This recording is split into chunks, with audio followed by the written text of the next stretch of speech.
जय श्री राम। मैं वसंत रावल आज मैं आपको बताने आया हूं घातक काल सर्प योग कैसे देखा जाता है और उसका फलादेश क्या होता है। उसके पहले और भी एक इंपॉर्टेंट बात बताना चाहूंगा। काल सर्प ये नाम की उत्पत्ति कैसे हुई तो सुनिए। राहु ग्रह के अधिदेवता है काल और राहु ग्रह के प्रत्यधि देवता है सर्प। फिर से कहूंगा, राहु ग्रह के अधिदेवता है काल और प्रत्यधि देवता है सर्प।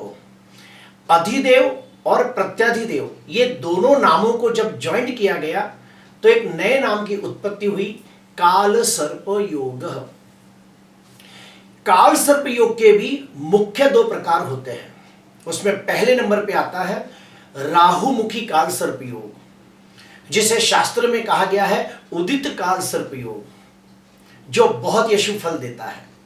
दूसरे नंबर पे आता है केतुमुखी काल सर्प योग, जिसे शास्त्र में कहा गया है अनउदित काल सर्प योग, जो बिल्कुल अशुभ फल नहीं देता। अभी हम बोर्ड पे जाके देखेंगे कि राहुमुखी काल सर्प योग और केतुमुखी काल सर्प योग को कैसे देखा जाता है। शास्त्र के अंदर बताया गया है कि जो राहु है इसे सांप का मुंह कहा गया है जिसमें जहर होता है, और जो केतु है इसे सांप की पूंछ माना गया है जिसमें बिल्कुल जहर नहीं होता। और एक स्टेप अंदर जाते हैं। जितने भी ग्रह है यानी कि सूर्य, चंद्र, मंगल, बुध, गुरु, शुक्र, शनि, ये जो सातों ग्रह है ये हमेशा एंटी क्लॉकवाइज आगे बढ़ते हैं। इस प्रकार से यानी कि उल्टी घड़ी के जैसे चलते हैं। 1 से 2, 2 से 3, 3 से 4, 4 से 5, 5 से 6, 7, 8, 9 इस प्रकार से घूमते हैं। तो सारे ग्रह हमेशा एंटी क्लॉकवाइज आगे बढ़ते हैं, जबकि राहु केतु ठीक उसके विपरीत क्लॉकवाइज आगे बढ़ता है, यानी 4 से 3 में जाएगा, फिर 2 में जाएगा, फिर 1 में जाएगा। तो राहु केतु हमेशा क्लॉकवाइज आगे बढ़ते हैं। अभी ये जो 7 ग्रह है यानी कि सूर्य, चंद्र, मंगल, बुध, गुरु, ये ऐसे आगे बढ़ते बढ़ते बढ़ते राहु के तरफ आगे बढ़ते हैं। और राहु इस तरफ जाता है तो राहु का मुख भी इस तरफ होगा। राहु अगर इस तरह से जाएगा तो उसका मुंह भी इधर होगा, और ये सारे ग्रह आगे बढ़ते बढ़ते राहु के मुख में जाएंगे। इसलिए कहा जाता है राहुमुखी काल सर्प योग। तो जन्म कुंडली के अंदर चौथे भाव से लेके 10वें भाव के दरमियान जब सारे ग्रह आ जाते हैं और ये सारे ग्रह आगे बढ़ते बढ़ते राहु के मुख में जाते हैं, इसीलिए राहुमुखी काल सर्प योग बोला जाता है। ठीक उसके विपरीत 10वें भाव से लेके चौथे भाव के दरमियान सारे ग्रह आ जाए तो ये सारे ग्रह आगे बढ़ते बढ़ते केतु के तरफ आगे बढ़ते हैं, और केतु इस तरफ जाता है तो उसे केतुमुखी काल सर्प योग कहा जाता है, जो बिल्कुल अशुभ फल नहीं देता। अभी हम मेन टॉपिक पे आएंगे कि जो घातक काल सर्प योग है, ये जब राहु 10वें भाव में हो और केतु चौथे भाव में हो और सारे ग्रह नीचे के तरफ हो तो घातक काल सर्प योग बनता है। तो हमें सबसे पहले 10वें भाव को जानना होगा कि 10वें भाव से क्या क्या देखा जाता है। 10वें भाव से देखा जाता है कि समाज के अंदर और दुनिया के अंदर हमें जो मान, सम्मान, पद, प्रतिष्ठा, यश, जश, कीर्ति प्राप्त होती है वो 10वें भाव से देखा जाता है। समाज के प्रति हमारी जिम्मेदारियां क्या है ये भी हमको 10वें भाव दर्शाता है। काफी विद्वान लोग 10वें भाव से पिता का सुख भी देखते हैं। 10वें भाव से हमारी सांस को भी देखा जाता है, यानी कि हमारा जीवन साथी और उसकी माता। तो 10वें भाव से हमारी सांस का सुख भी देखा जाता है। 10वें भाव से यह भी देखा जाता है कि हमारे कर्म कैसे होंगे, अच्छे कर्म होंगे या बुरे कर्म होंगे। 10वें भाव से यह भी देखा जाता है कि हमें हमारे कार्य क्षेत्र के अंदर कितनी उपलब्धियां प्राप्त होगी। राजनीति के अंदर भी हम क्या कर पाएंगे वो जानना हो तो 10वें भाव से देखा जाता है। 10वें भाव से यह भी देखा जाता है कि व्यक्ति अपने कार्य क्षेत्र के अंदर मान, सम्मान, पद, प्रतिष्ठा, यश, जस, कीर्ति कितनी हद तक प्राप्त कर पाएगा, ये सब हम 10वें भाव से देखते हैं। अभी हम आते हैं कि मान लो अगर किसी व्यक्ति की कुंडली के अंदर अगर जो घातक काल सर्प योग बनता हो यानी कि राहुमुखी घातक काल सर्प योग बनता हो तो उसे किस प्रकार की तकलीफें आती है, क्या क्या विघ्न और रुकावटें आती है, तो सुनिए। ऐसे व्यक्ति को अपने कार्य क्षेत्र के अंदर, अपने व्यापार के अंदर, अपने प्रोफेशन के अंदर बहुत मेहनत करने के बावजूद वो उन्नति, प्रगति, विकास प्राप्त नहीं होता जिसके वो हकदार होते हैं। ऐसे व्यक्तियों को अपने कुटुंब के अंदर, अपने इलाके के अंदर, अपने समाज के अंदर वो मान सम्मान, पद प्रतिष्ठा भी प्राप्त नहीं होती जिसके वो हकदार होते हैं। ऐसे व्यक्तियों को हमेशा समाज के प्रति जो जिम्मेदारियां निभानी चाहिए, अपने कर्तव्य निभानी चाहिए, वो नहीं निभा पाते हैं। ऐसे व्यक्तियों को धन कमाने के लिए जन्म स्थान से दूर जाना पड़ता है, ये भी देखा गया है। ऐसे व्यक्तियों को अपने कार्य क्षेत्र के अंदर, व्यापार के अंदर, प्रोफेशन के अंदर बहुत सारे उतार चढ़ाव आते हैं, बहुत सारे विघ्न, अड़चने, रुकावटें और तकलीफें आती हैं। कुछ केसेस में ये भी देखा जाता है कि ऐसे व्यक्तियों को पिता का सुख कम प्राप्त होता है या फिर वो लोग पिता से हमेशा दूर रहते हैं, पिता के साथ समय नहीं बिता पाते, ये भी देखा गया है। अभी हम लोग और एक स्टेप अंदर जाते हैं कि अगर जन्म कुंडली के अंदर किसी का काल सर्प योग बनता हो और राहु अलग अलग भाव में कौन सा काल सर्प योग बनाता है, तो सुनिए। राहु पहले भाव में हो तो अनंत काल सर्प योग बनता है, राहु दूसरे भाव में हो तो कुलिक, तीसरे भाव में तो वासुकी, चौथे भाव के अंदर तो शंखपाल काल सर्प योग बनता है। राहु पंचम भाव में पदम, छठम भाव में महापदम, सप्तम भाव के अंदर तक्षक काल सर्प योग बनाता है। राहु अष्टम भाव में कर्कोटक, नवम भाव में शंखनाद और दसम भाव में घातक काल सर्प योग बनाता है। राहु 11वें भाव में विषधर और 12वें भाव में शेषनाग नामक काल सर्प योग निर्माण करता है। अभी हम आते हैं मुख्य टॉपिक के ऊपर कि वो कौन से 5 सूत्र है कि जिसको देखने के बाद हमें पता चलता है कि काल सर्प योग भंग हो रहा है। तो उसमें से पहला सूत्र मैं आपको बताने जा रहा हूं। पहला सूत्र यह है कि अगर किसी व्यक्ति की कुंडली के अंदर काल सर्प योग बनता हो और उसकी कुंडली के अंदर कम से कम 2 ग्रह उच्च राशि में बलवान होकर बैठे हो तो काल सर्प योग भंग हो जाता है। आपको समझाने के लिए मैंने ये जस्ट कुंडली बनाकर रखी है ताकि आप मेरी बात को समझ सको।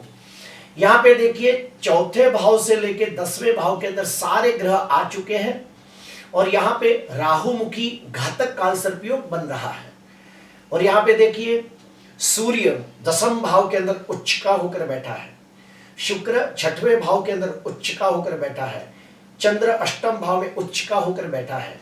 तो नियम यह कहता है कि अगर किसी व्यक्ति की कुंडली के अंदर काल सर्प योग बनता हो और उसकी कुंडली के अंदर कम से कम 2 ग्रह उच्च के हो जाए तो काल सर्प योग भंग हो जाता है। और ऐसे व्यक्ति अपनी मेहनत से, अपनी काबिलियत से, अपने दमखम पर शून्य में से सर्जन करने वाले लोग होते हैं, जीरो में से हीरो बनने वाले लोग होते हैं, अपने कार्य क्षेत्र के अंदर ऊंचाइयां प्राप्त करते हैं, प्रसिद्धि प्राप्त करते हैं, मान सम्मान, पद प्रतिष्ठा की प्राप्ति करते हैं। अभी आते हैं दूसरा सूत्र। काल सर्प योग का दूसरा सूत्र ये कहता है कि अगर किसी व्यक्ति की कुंडली के अंदर कम से कम 3 या 4 ग्रह स्वगृही हो जाए तो भी काल सर्प योग भंग हो जाता है। आपको समझाने के लिए मैंने कुंडली बनाई है ताकि आप मेरी बात को आसानी से समझ सके। यहां पे देखिए, वृषभ लग्न की कुंडली है, केतु और राहु के बीच में सारे ग्रह आ चुके हैं और ये सारे ग्रह राहु के मुख में जा रहे हैं, इसलिए राहुमुखी काल सर्प योग बनता है। यहां पे देखिए, बुध 5वें भाव में स्वगृही है, शुक्र 6वें भाव में स्वगृही है, मंगल 7वें भाव में स्वगृही है, गुरु 8वें भाव में स्वगृही है। तो नियम यह कहता है कि अगर किसी व्यक्ति की कुंडली में काल सर्प योग बनता हो और उसकी कुंडली के अंदर कम से कम 3 ग्रह स्वगृही राशि में बलवान होकर बैठे हो तो काल सर्प योग भंग हो जाता है।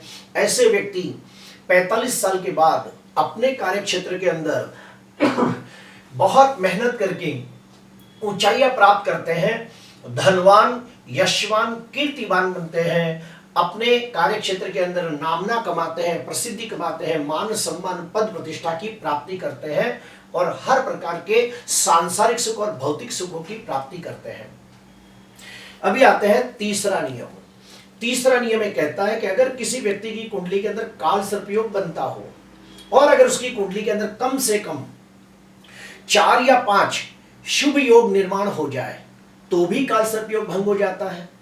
अभी शुभ योग क्या होते हैं तो सुनिए। जैसे कि किसी की कुंडली के अंदर चंद्र और गुरु की अंशात्मक युति होती हो तो गज केसरी योग बनता है। किसी की कुंडली के अंदर चंद्र मंगल की अंशात्मक युति होती हो तो महालक्ष्मी योग बनता है। किसी की कुंडली के अंदर सूर्य बुध की अंशात्मक युति होती हो तो बुध आदित्य योग बनता है। किसी की कुंडली के अंदर बुध शुक्र की युति हो तो लक्ष्मी नारायण नाम का राजयोग बनाती है। ऐसे और भी बहुत सारे योग हैं, जैसे कि सूर्य से दूसरे और 12वें भाव के अंदर ग्रह बैठे हो तो वेशी वाशी उभयचरी नाम के 3 राजयोग निर्माण होते हैं। ठीक उसी प्रकार चंद्र से दूसरे और 12वें भाव के अंदर कोई ग्रह बैठे हो तो अनफा सुनफा दुर्धरा नाम के राजयोग बनते हैं। वैसे ही काफी बार ऐसा होता है कि दो भाव के स्वामी आपस में एक दूसरे के घर में बैठे हो तो परिवर्तन योग बनता है। वैसे ही काफी बार ऐसा होता है कि छठवें या आठवें भाव का स्वामी अगर 12वें भाव में बैठा हो, 12वें या 8वें भाव का स्वामी 6ठवें भाव में बैठा हो, या फिर ऐसे खड्डे के मालिक खड्डे में बैठे हो, त्रिक भाव के स्वामी त्रिक भाव में बैठे हो तो विपरीत राजयोग बनता है। तो ऐसे कई प्रकार के राजयोग बनते हैं, जैसे कि वसुमती योग बनता है, कमला योग बनता है। तो टोटल 82 प्रकार के अच्छे अच्छे योग बनते हैं। अगर उसमें से कोई भी 4 या 5 शुभ योग अगर जो कुंडली में बन जाए तो भी कालसर्प योग भंग हो जाता है। और ऐसे व्यक्ति अपनी मेहनत से, अपनी काबिलियत से, अपने दमखम पर शून्य में से सृजन करने वाले लोग होते हैं, जीरो में से हीरो बनने वाले लोग होते हैं, अपने कार्य क्षेत्र के अंदर ऊंचाइयां प्राप्त करते हैं, मान सम्मान प्राप्त करते हैं, पद प्रतिष्ठा प्राप्त करते हैं और प्रसिद्धि प्राप्त करते हैं। अभी आते हैं चौथा नियम। चौथा नियम क्या कहता है तो सुनिए।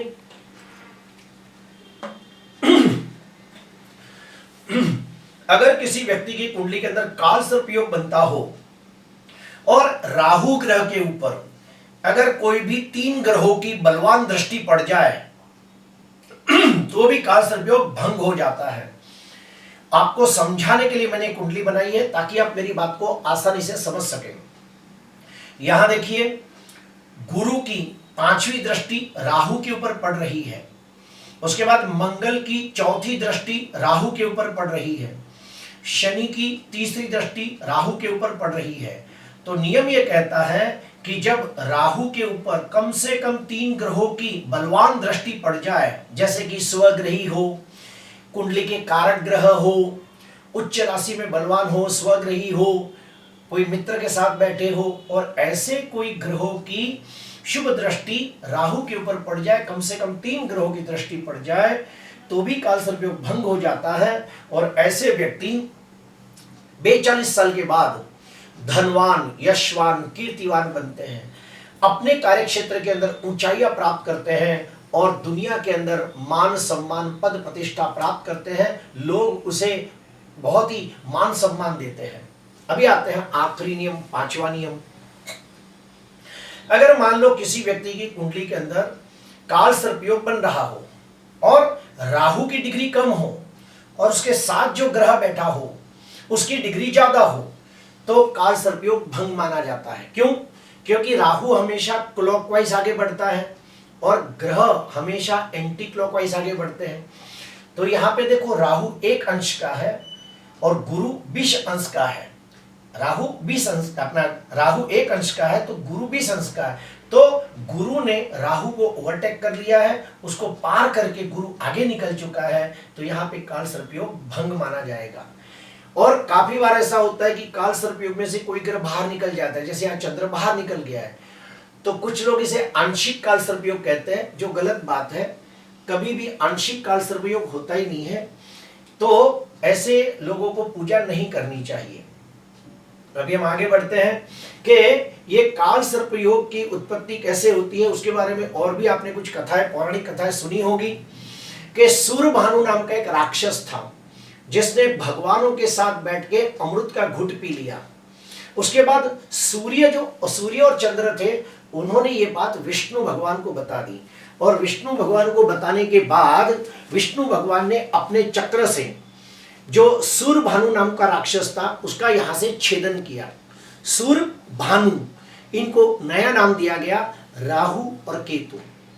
जब राहु केतु को पता चला कि सूर्य चंद्र ने मेरी चाड़ी चुगली की, इसीलिए विष्णु भगवान ने मेरा छेदन किया है, तो राहु ने श्राप दिया कि हे सूर्य, चंद्र, मंगल, बुध, गुरु, शुक्र, शनि, आप सातों ग्रह जब भी आप मेरे सामने आओगे मैं आपको ग्रसित करूंगा, मैं आपको निगल जाऊंगा, आपकी सात्विकता का भंग कर दूंगा और आप में बुराइयां भर दूंगा।